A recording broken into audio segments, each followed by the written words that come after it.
Hey, what's good, everybody, on this cloudy Tuesday morning, April 25th, 2023. This year's moving. We're in the fourth month of the year already. So anyway, I don't look at our drug culture in America.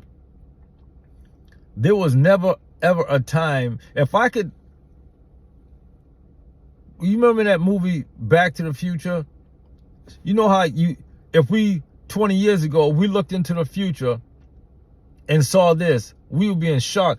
20 years ago, if you told me or I told you, hey, all around the country, there's going to be people that are going to be getting high on drugs in the middle of the street, on the sides and alleys, but not running from the police.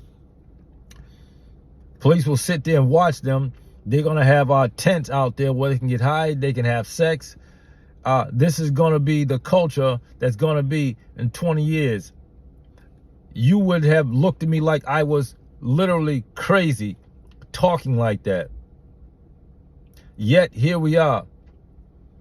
I told you into the future that they are going to be, they meaning with government assistance, they're going to hire people to build or set up programs where I can give you the necessary paraphernalia for you to get high at in a place that you can go do drugs at. That these government will give us hundreds of millions of dollars to build institutions and call them the Recovery Centers of America. That I will create businesses where someone that's messed up off of drugs, I need to find out what the insurance is so I can get them locked into a program and get paid for it, but never get to meet the person. Don't really care about the person, concerned about what the insurance is. If I told you that's what this was going to be in 20 years, you wouldn't believe it. But that's the culture in the recovery world. And now it's different pathways. You can still do drugs and be clean. And people like that because, well, coffee's an addiction, cigarettes an addiction. What about that? If I told you in the future, will people become so one-dimensional about how we live today and how fucked up it is, you would be shocked to say that this is the future that I'm walking into. Yes, it is. You are in it, the here and the now. Now, none of this is to say that there isn't well-meaning people or good-intentioned people, but you don't run the show. Nobody can sit and tell me how it works because I know how it works. And the people that I see or have seen and will continue to see that is sitting there abusing themselves because they are confused,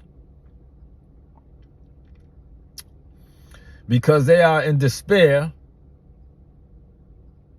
and you are giving them the necessary tools to continue that despair. You can't tell me that that's not a fucking conspiracy.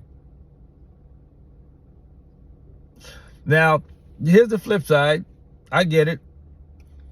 If I give them a clean needle, then that cuts the chance of them becoming infected with something.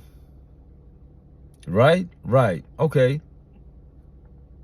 My question for you is, how did it get this far for that to even be happening?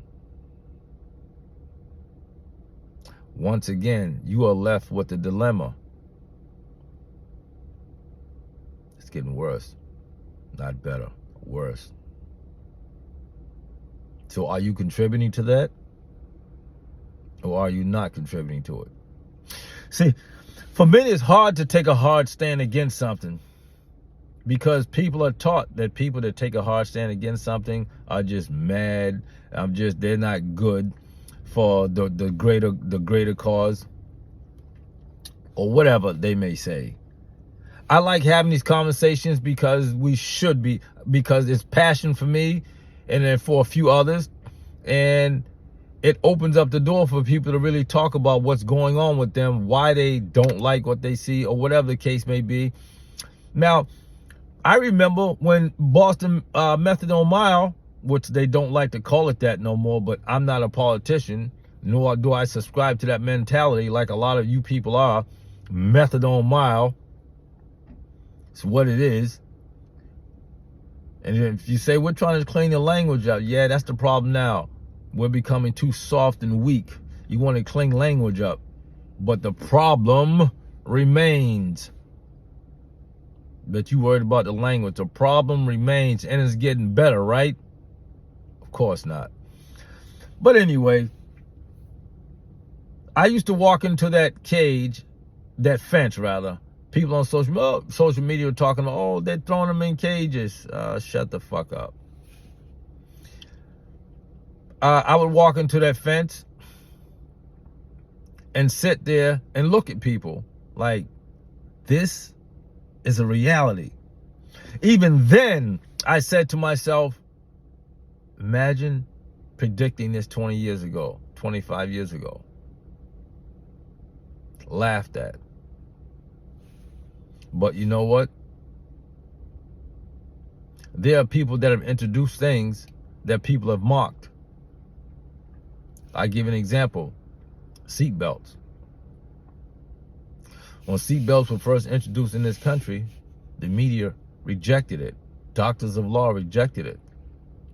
You have people picketing against seatbelts. Yeah.